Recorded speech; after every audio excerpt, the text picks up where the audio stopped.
Hi there, and welcome back to video number 2 of answering frequently asked questions on small engines. Today I got a few questions that I'm going to answer, and the first one is about a weed eater which was ran with straight gas.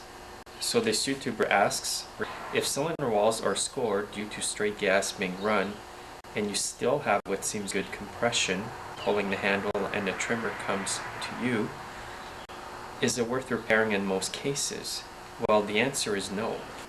So here's a couple trimmers here, and what the YouTuber means by pulling on it and lifting the machine is exactly this. This one has good compression, and usually when you have good compression you can lift the unit up a bit without it unwinding itself. Now when you run straight gas into something, you may feel that there is still compression when you pull it over. However, there's still not enough compression, and there's damage to the cylinder walls, the piston rings, and the piston in most cases. And if it's scored, it's pretty well finished. Don't even bother wasting your time. Even if it did start on a scored piston and cylinder, it's not going to have much power. The reason why I say that is because when you go to buy a top end for these machines, even the Echo over there, is that it costs more than half the price of a new machine. And at that point there's no guarantees even after you're done that it's going to be good. And if it was run without any oil in the gas, the bearings on the crankshaft may be damaged as well. So that's why I don't bother putting new top ends in grass trimmers. That's it for that. It's bad news, but if you do lend your machines out to people, lend them your gas with it. Then you know that they're putting in the right amount of oil into the gas that's going in your 2-cycle equipment. The second email I have here is a guy has a weed eater model TE400 CXL, and in the owner's manual it calls for a Champion RCJ6Y plug replacement. He couldn't find an RCJ6Y plug, so they gave him a CJ7Y or RCJ7Y plug. And apparently these plugs are hotter. The 7Y is a bit hotter than the RCJ6Y. That is correct. So it's okay to use as a replacement plug, but as soon as you can find the RCJ6Y plug, you should replace it, because these weed eaters have a tendency to overheat, especially if it's 100 degrees out in the summertime. And if the owner's manual recommends that, then change it as soon as you can. But it won't hurt it in the meantime if you just use it for a bit. Now the third question I have here is, how do you know what diameter recoil rope and what diameter of fuel lines you should use? So this was in regards to, I believe, a weed eater or something like that. But I'll show you how to find that out for whatever equipment you have, so that when you go buy your stuff, you've got the right sizes with you. Here's some rope here. I've got from number 3.5 to number 7. Now 3.5 is usually used in like weed eaters and stuff like that. You rarely need to replace this rope.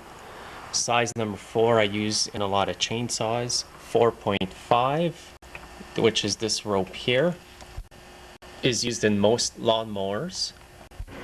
And the size of that one is 9/64 of an inch.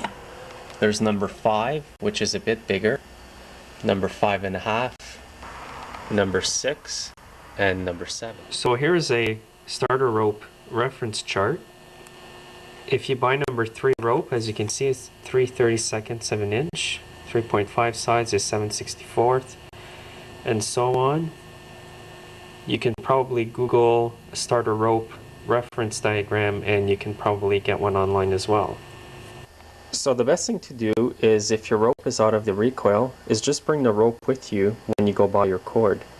If your rope is missing altogether, then remember number 4.5 is usually for lawnmowers. For snowblowers, I go approximately 5 to 5.5. It depends. Some of the new blowers have a really small rope. What happens if you use too big of a rope, it may not recoil all the way in, so you want to make sure you don't go too big. Measure the fuel lines. This is what you have to do. Just grab your drill bit case, and you're going to see all the sizes written on there. So then grab a drill bit that you think is the inside diameter of your line, slide it in, and it's got to be snug like this. If I go one size bigger, it's tight, and that's not the right size. And if you go smaller, you can see that it's way too small. So fitting in snug like this is the right size, and this line here is 332. Also got a drill bit holder here, and this works good to measure the outside diameter of a fuel line. So if you think it's 3/16, you just insert the line, and it's pretty tight in there. So I know that that's too small, so then you insert it in here. So it's 13/64 of an inch outside diameter. And also a good way to know if you've got the right size is when you put the fuel line on the connector, it's tight like that. If it's got any loose at all, you're going to have an air leak and it's not going to run right. In weed eaters and stuff where you have to insert the fuel line through the hole in the fuel tank, you want to make sure that the line goes in tight inside the hole there, because that's all that seals the fuel from leaking out of the gas tank. So basically when it comes to fuel lines and measuring the sizes, I just use drill bits and my drill bit case here to measure my lines. On a rare occasion, I'll use a caliper like this to measure the fuel lines, especially if they're in metric sizes in millimeters, or if the line doesn't fit in one of these holes here with the sizes marked on them. We've got the G8 next week, so there's a lot of helicopters flying by here.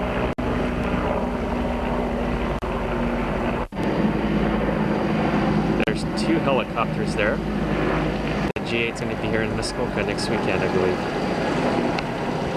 So I want to thank everybody for watching number 2 video of answering emails.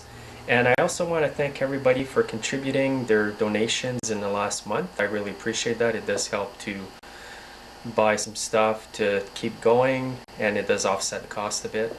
So thanks again, and we'll see you in my next videos. Keep the questions coming. Take care.